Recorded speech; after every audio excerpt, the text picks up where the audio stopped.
Hi everyone, అందరూ కల్కి movie చూసేసారా? బాగా నచ్చిందా? Beautiful graphics, great technical details, wonderful director narration అన్నీ బాగా నచ్చాయా? మీ ఫేవరెట్ సీన్ ఏంటి మూవీలో? ఒక సీన్లో అదే కర్ణుడు ఎంట్రీ సీన్లో కృష్ణుడు అర్జునుడితో కర్ణుడు చాలా గ్రేట్ అని చెప్పిన డైలాగ్ బాగా నచ్చింది కదా. సరే, ఇప్పుడు మన హీరో కర్ణుడు కాబట్టి అర్జునుడి కన్నా కర్ణుడు గ్రేట్ అని డిసైడ్ అయిపోయారా ఏంటి? లేకపోతే ఎప్పటిలాగే అర్జునుడు గొప్ప కర్ణుడు గొప్ప అని ఒక చిన్న క్వశ్చన్ వచ్చిందా? సరే, నాకు కూడా అదే క్వశ్చన్ వచ్చింది. సో అందుకనే కొన్ని డీటెయిల్స్ మహాభారతం నుండి చూద్దామనిపించింది. కర్ణ అనగానే ముందు మనకు దాన వీర శూర కర్ణ అని గుర్తొస్తుంది. అందులో సందేహం ఏం లేదు. కర్ణుడు ఖచ్చితంగా గొప్ప వీరుడు. దానగుణంలో కర్ణుడిని మించిన వాళ్ళెవరూ లేరు. ఇందులో సందేహమే లేదు. కర్ణుడు పుట్టినప్పటి నుండి చాలా కష్టాలు పడ్డాడు. సూర్యపుత్రుడు పుట్టగానే కుంతీదేవి వదిలేసింది. రకరకాల అవమానాలకు శాపాలకు గురయ్యాడు. కర్ణుడి కథ మనకు చాలా సెంటిమెంటల్గా అనిపిస్తుంది, అందులో సందేహం లేదు.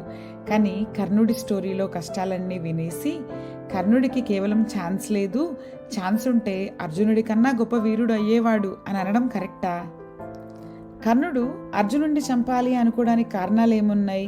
అసూయ, పోటీ, తనకు దక్కనివన్నీ అర్జునుడికి దక్కేశాయి అన్న బాధ. ఉదాహరణకు ద్రోణాచార్యుని గురువుగా పొందటం, లేదా దుర్యోధనుడి ఇన్ఫ్లుయెన్స్. మరి అర్జునుడు కర్ణుడిని చంపాలి అని ఎప్పుడు ప్రతిజ్ఞ చేశాడు? నిండు సభలో ద్రౌపది వస్త్రాపహరణం జరిగినప్పుడు, ద్రౌపదిని అవమానించిన వాళ్లలో కర్ణుడు ఉన్నప్పుడు.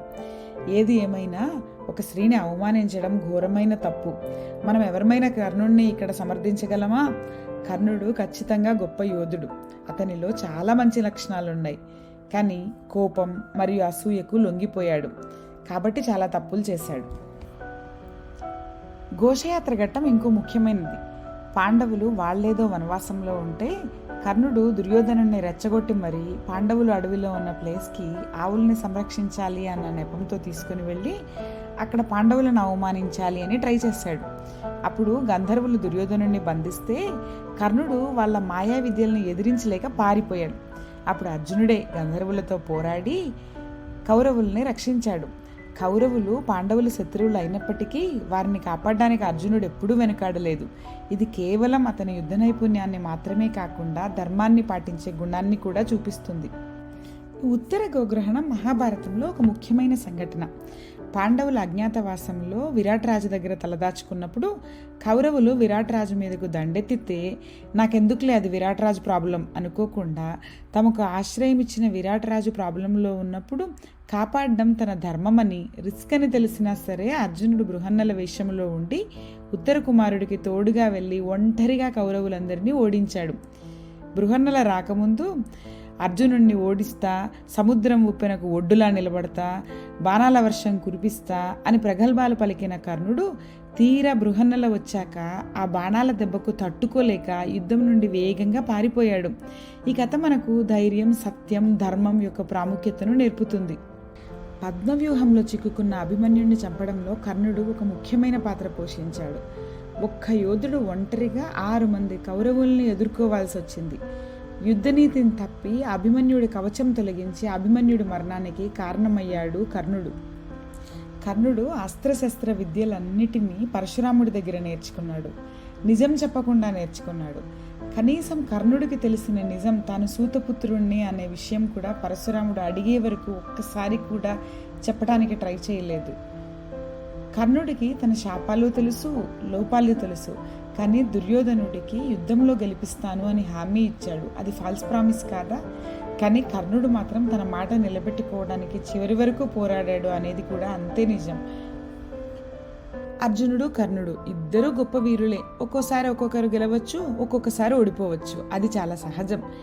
ఏ లోపము లేని వాళ్ళు మహాభారతంలో ఎవ్వరూ ఉండరు. నిజ జీవితంలో కూడా అంతే. ఏ లోపం లేని వాళ్ళు ఉంటే అది శ్రీకృష్ణ పరమాత్ముడు అవుతాడు, కానీ మానవ మాత్రులు ఎందుకు అవుతారు? మనం తెలుసుకోవాల్సిందల్లా ఒకటే, ఎంత వీరుడైనా ధర్మం లేనప్పుడు రావణుడే నాశనమైతే కర్ణుడెంత, దుర్యోధనుడెంత? అర్జునుడు ధర్మాత్ముడు కాకపోతే కృష్ణుడంతటి వాడు అర్జునుడి పక్కన నిలబడ్డు కదా. ఎంత మంచివాడైనా దుర్మార్గులకు, దుష్టులకు సహాయం చేయడం వల్ల కర్ణుడికి అన్ని కష్టాలు వచ్చాయి. ఎన్నిసార్లు ఛాన్స్ వచ్చినా, దుర్యోధనుడు చేసేది ధర్మం కాదు అని తెలిసినా ఎప్పుడూ కర్ణుడు మారటానికి ట్రై చేయలేదు. కర్ణుడి బాధలు, కష్టాలు విని సెంటిమెంటల్ అయిపోయి అర్జును విజయాన్ని ఎప్పుడూ తక్కువగా చూడకూడదు.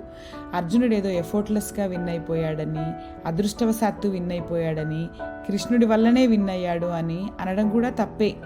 ఆలోచించి చూస్తే అర్జునుడు కూడా చాలా కష్టాలు పడ్డాడు. జస్ట్ సింపతి స్టోరీస్ చెప్పలేదు అంతే. అలాగే చాలామంది కన్నీళ్లతో తమ కథ చెప్తున్నారని, వాళ్ళు మాత్రమే బాధపడ్డారని అర్థం కాదు. మొత్తం కథ విని ధర్మం వైపు నిలబడి మాట్లాడాలి. కేవలం టాలెంట్ వల్లనో, కొన్ని మంచి లక్షణాలు ఉండడం వల్లనో, తమను నమ్మిన వాళ్ళ మీద విధేయంగా ఉండడం వల్లనో ఎవ్వరూ హీరో అవ్వరు. అసలైన హీరో ఎవరు అంటే, చివరి వరకు ధర్మానికి ప్రాధాన్యతనిచ్చి దాన్ని నిలబెట్టడానికి ప్రయత్నం చేసేవాళ్ళు మాత్రమే. మహాభారతం ధర్మాన్ని కాపాడడంలోనే నిజమైన విజయం ఉంది అని నొక్కి చెప్తుంది. కర్ణుడు, అర్జునుడు ఇద్దరూ చాలా గొప్పవాళ్లే. అయినప్పటికీ ధర్మం వైపు నిలబడ్డ వాళ్ళు మాత్రమే నిజమైన హీరో. కథ చెప్పే విధానం, కథ చెప్పే వాళ్ళ దృష్టికోణం మీద మాత్రమే కథలో నిజం కానీ నీతి కానీ ఆధారపడి ఉండవు. కథ నుండి మనం నేర్చుకునే నీతి కథ చెప్పే వాళ్ళ మాట మీద మాత్రమే ఆధారపడి ఉండదు. అది నిజాలు మరియు వాస్తవాల మీద ఆధారపడి ఉంటుంది. So think critically and enjoy any movie or story.